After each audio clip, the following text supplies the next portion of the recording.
নমস্কার বন্ধুরা, ফুটন্ত জলে লুচি দিয়ে দেখেছেন কখনো?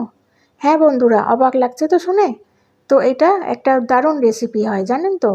তো আজকে আমি ওই রেসিপিটাই বানাবো, ফুটন্ত জলের মধ্যে লুচি দিয়ে।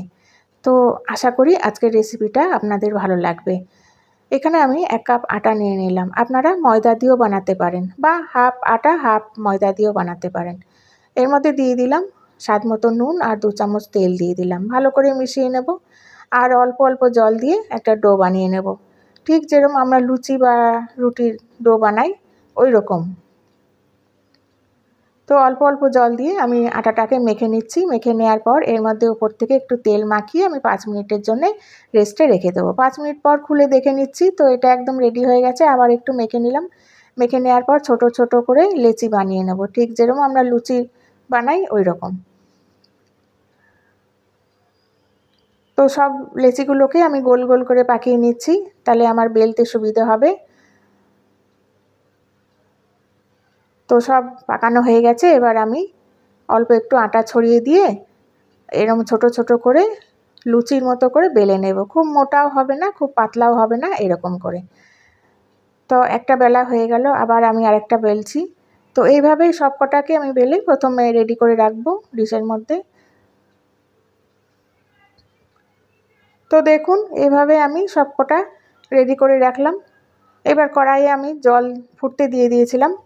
তো বেশি করে একটু জল দিতে হবে। এর মধ্যে 2 চামচ তেল দিয়ে দিলাম, যাতে লুচিগুলো একটার মধ্যে একটা না লেগে যায়। তো যখন জলটা ভালোভাবে ফুটে উঠবে, একটা একটা করে লুচি এর মধ্যে দিয়ে দেবো। আর দিয়ে খুন্তি দিয়ে হালকা হালকা করে নাড়তে হবে, না হলে লুচিগুলো ভেঙে যেতে পারে। তো 5 মিনিট এইভাবে ফুটিয়ে নিতে হবে। তো দেখুন এইভাবে ফুটিয়ে নিচ্ছি। তারপর আমি একটা এর মধ্যে জলটা ছেঁকে নেব।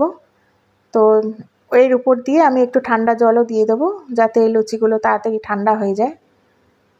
তো ঠান্ডা জল দিয়ে আবার একবার ধুয়ে নিচ্ছি। তারপরে একটা একটা করে আমি প্লেটে নিয়ে নেব। তো এইভাবে নিলে তাড়াতাড়ি লুচিগুলো ঠান্ডা হয়ে যাবে। তো দেখুন একটার মধ্যে একটা লাগেনি, যার জন্য আমি এটা তেল দিয়েছিলাম, সেই জন্যে লাগেনি। এটা লুচি যখন ঠান্ডা হয়ে গেল, তখন আমি 3টে লুচি নিয়ে এইভাবে চাকু দিয়ে একদম সরু সরু করেই কেটে নিতে হবে। তো চাকু দিয়ে যদি অসুবিধে হয়, তাহলে আপনারা কাঁচি দিয়েও কাটতে পারেন। রান্নাঘরে তো সবার ঘরেই কাঁচি থাকে। তো এইভাবে দেখুন, এইভাবে একদম সরু সরু করে কাঁচি দিয়ে কেটে নিতে হবে। আমার তো এইভাবেই সুবিধে হচ্ছে কাটতে। এইভাবে ভালোভাবে কাটা হয়, চাকু দিয়ে ভালোভাবে হচ্ছিল না। তো আমি কাঁচি দিয়ে ভালো করে সব লুচিগুলো এভাবে সরু সরু করে পাতলা পাতলা করে কেটে নেব।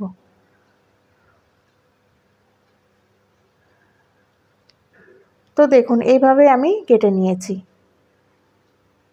এবার একটা কড়াইয়ের মধ্যে আমি তেল নিয়ে নেব, সাদা তেল। 3 চামচ মতো সাদা তেল দিয়ে দিলাম। তেলটা যখন গরম হয়ে যাবে, এর মধ্যে দিয়ে দেবো 1 চামচ জিরে। তো আস্ত জিরে দিয়ে দিলাম। জিরেটা যখন সুন্দর গন্ধ বেরোবে, তখন আমি ছোট ছোট সরু সরু করে কেটে রাখা আলু দিয়ে দেবো। তো এইটাতে আপনারা আপনাদের পছন্দের মতো সবজি দিতে পারেন। তো যেটাই পছন্দ হয় এরকম করে লম্বা লম্বা সরু সরু করে কেটে দিতে পারেন। তো আলুটা হালকা ভাজা হয়ে যাওয়ার পর এর মধ্যে আমি গাজর দিয়ে দিলাম। গাজরটাও এইভাবে লম্বা লম্বা করে কেটে রেখেছি। তারপরে দিয়ে দিলাম ক্যাপসিকাম, অল্প একটু বিনস দিয়ে দিলাম আর কাঁচা লঙ্কা কুচি দিয়ে দিলাম। দিয়ে ভালোভাবে এটাকে হালকা একটু ভেজে নিতে হবে। তো এটা হাই ফ্লেমে ভাজতে হবে। আর এখন আমি এটাতে নুন টুন কিছুই দেব না, নুন দিলে আবার জল ছাড়বে। সেই জন্যে আমি নুনটা পরে দেব, আগে প্রথমে এটা একটু ভেজে নেব। তো দেখুন এইভাবে ভাজা হয়ে গেছে। এবার আমি যে লুচিগুলোকে কেটে রেখেছিলাম ওইগুলোকে এর মধ্যে দিয়ে দেবো, আর দিয়ে হালকা হাতে এটা নাড়তে হবে।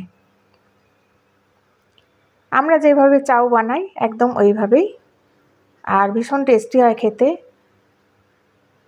তো দেখুন হালকাভাবে এটা আমি মিশিয়ে নেওয়ার পর এর মধ্যে দিয়ে দেবো 1 চামচ সয়া সস, 1 চামচ ভিনিগার আর 1 চামচ দিয়ে দেবো এর মধ্যে টমেটো সস। তো সসগুলো দিয়ে আবার একটু নাড়াচাড়া করে নেব। আর নুনটা অল্পই দেব, কারণ সসের মধ্যেও নুন থাকে, সেই জন্য নুনটা একটু বুঝে দিতে হবে। তো সব কিছু দিয়ে ভালো করে মিশিয়ে নিলাম। আর এর মধ্যে দিয়ে দেবো 1 চামচ চিনি। তো চিনিটা আপনারা নাও দিতে পারেন, তো আমি একটু দিলাম, কারণ একটু মিষ্টি মিষ্টি ভালো লাগে খেতে, সেই জন্যে অল্প একটু চিনি দিয়ে দিলাম। আর চিনিটা দেওয়ার পর আবারও ভালো করে মিশিয়ে নেব। তো এর মধ্যে আপনারা চাইলে শুকনো লঙ্কা গুঁড়োও দিতে পারেন, কিন্তু আমি কাঁচা লঙ্কা দিয়েছি, সেই জন্য আমি লঙ্কার গুঁড়ো দেব না।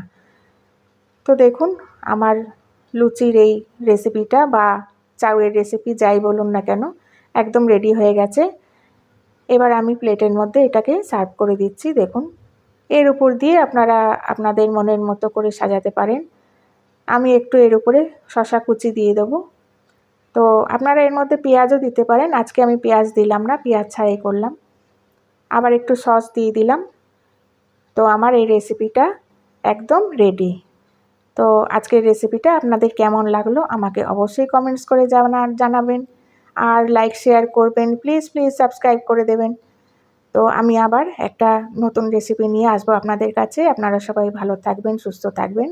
আজকের মতো আসছি। Thank you.